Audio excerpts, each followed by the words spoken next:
Kung papapiliin ka, anong mas gusto mo? Yung makakabalik ka sa nakaraan para maituwid mo yung pagkakamali mo sa nakalipas? O yung bibigyan ka ng 10 million pesos? Anong mas pipiliin mo?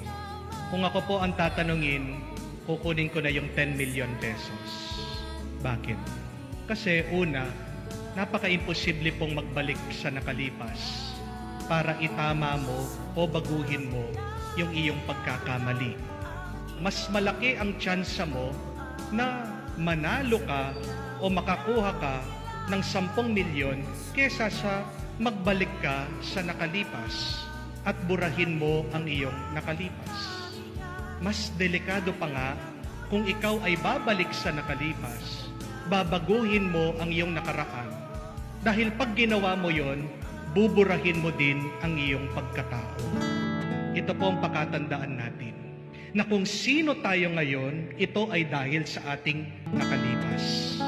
Mabuti man yan, masama, may kabiguan o may tagumpay, ikaw ay ikaw dahil sa iyong nakalipas.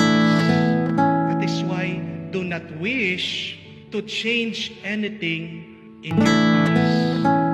Mas maganda buhayin mo ang iyong kasalukuyan, looking forward, full of hope, full of joy.